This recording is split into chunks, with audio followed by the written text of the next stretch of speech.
श्री स्वामी समर्थ. खरं तर तुम्ही सगळ्याच प्रकारचे भजे बघितले असतील मला माहिती आहे, पण वल्ल्या नारळाचे भजे तुम्ही कधी बघितले नसतील आणि बनवले नसतील याची खात्री आहे बरं का मला. तर आज आपण वल्ल्या नारळाचे भजे कसे बनवायचे ते बघणार आहोत. खरंच खूप खायला कुरकुरीत आणि खमंग आणि खरं तर शब्दात सांगू शकत नाही इतकी भारी टेस्ट होती त्याची.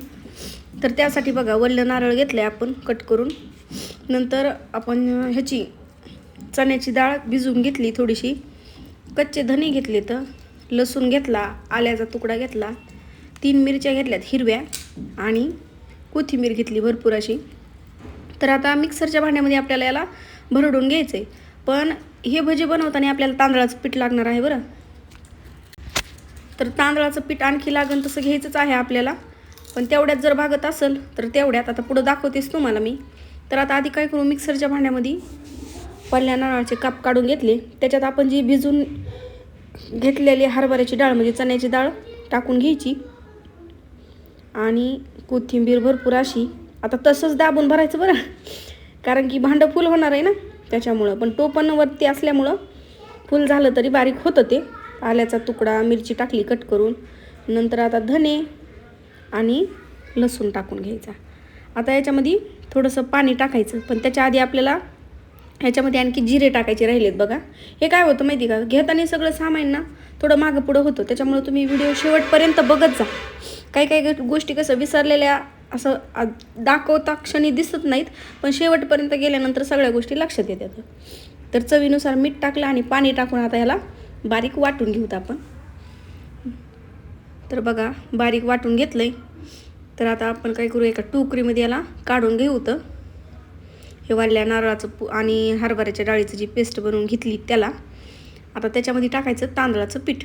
आता मी घेताना थोडंसं ते टोपण भरून तांदळाचं पीठ घेतलं आहे. आता तुम्ही कमी जास्त, कारण की पाणी टाकलेलं असतं ना नारळ भरडीतानी, त्याच्यामुळं त्याच्यात जेवढं सपादल एवढं तांदळाचं पीठ घ्या. वरून वावा टाकायचा आणि हळद टाकायची. आता लाल मिरची पावडर टाकायची गरज नाही, कारण की आपण हिरवी मिरची वापरली. नंतर याच्यामध्ये टाकायचा बारीक कट करून घेतलेला कांदा, कोथिंबीर पण आधीच टाकली, त्याच्यामुळे आता याला मस्त मिक्स करून घ्यायचं. आता एवढ्याच ह्याच्यात मिक्स होतं आहे का बघायचं. घट्ट होत असेल तर थोडंसं पाण्याचा वापर करायचा, पातळ होत असेल तर थोडंसं तांदळाचं पीठ वाढवायचं. तांदळाचं पीठ वाढवायचंच बरं, पातळ होत असेल तर असं काहीच नाही. तर आता आपलं बघा बराबर माप झालेलं आहे. मला अगदी थोडासा पाण्याचा हात घ्यावा लागेल, नाही तर तेवढ्याच ह्याच्यात मस्त मी मळून घेतले. खाली पडलेलं नाही घेतलं, किचन वाट्यावरच पडलं होतं. पण कसं आहे, व्हिडिओमध्ये छोट्या छोट्या चुका बघणारी काढीत असते, तर त्याच्यामुळं काही गोष्टी लक्षात ठेवून करायच्या. आणि आता थोडंसं अगदी थोडंसं पाणी घेणार आहे मी. बघू शकता एवढंच पाणी वापरले मी, कारण की आपण भरडत आणि पाणी टाकले म्हणून. तर आता हे मळून घेतले बघा. असे भजे सोडता आले पाहिजे, असं टाकून बघायचं की आपल्याला सोडता येतात का. आणि तांदळाच्या पिठाने काय होतं माहिती का, एवढे कुरकुरीत होतात ना भजे, लईच कुरकुरीत होते. तर आणि नंतर काय करायचं, कढईमध्ये तेल टाकून घ्यायचं. आता ही कढई आमची किती घासली तरी निघत नाही, म्हणून मी आता फक्त तळण्यासाठीच ठेवलेली आहे बरं, रेसिपीमध्ये घेत नाही. ह्या कढईहून मला जरा कमेंट आली ती म्हणून. नंतर तेल गरम झालं आहे का बघू, आणि तेल गरम झालं की मग असे छोटे छोटे बारीक बारीक असे भजे सोडून घ्यायचे. छोटे मोठे कोणतीही साईज ठेवली तरी काही नसतं माहिती का, पण छोटे छोटे सोडले का लवकर आतपर्यंत भाजले जातात आणि कुरकुरीतपणा जास्त असतो. जाड जाड सोडले तर मधून थोडासा पिटाळपणा राहणारच ना, कुरकुरीतपणा कमी आहे ना, म्हणून असे बारीक बारीक सोडायचे. मस्त याला तळून घेऊता आता. आणि हो, तुम्ही जर माझ्या चॅनलला नवीन असाल तर तेवढं सबस्क्राईब पण नक्कीच करा.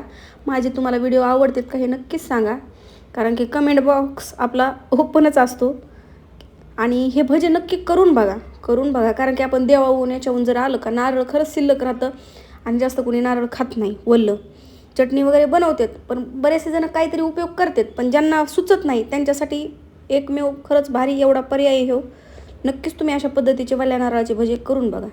तर बघा मस्त असे आपण लाल मस्त तळून घेतलेले आहेत आणि ह्या पेपरवरती काढून घेतलीत, कारण की तेल जरी असलं का त्याला लागून राहतं. पण शक्यतो तेलकट होत नाहीत बरं, तेलकट होत नाहीत अजिबात, तेल पित नाहीत ते, मस्त कुरकुरीत होते. तर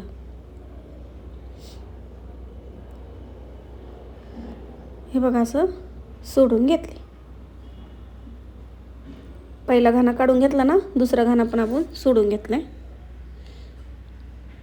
माझ्या रेसिपी साध्या आणि सोप्या भाषेतल्या असतात, सगळ्याला समजावा आणि प्रत्येकाला खरंच जमावा आणि काहीतरी वेगवेगळं आणण्याचा प्रयत्न असतो माझा.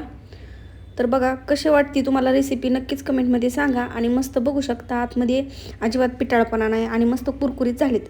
आता आपण टोमॅटो केचप घेतले त्यासोबत मस्त खायचे, खूप भारी लागतात. नक्कीच बनवा. धन्यवाद.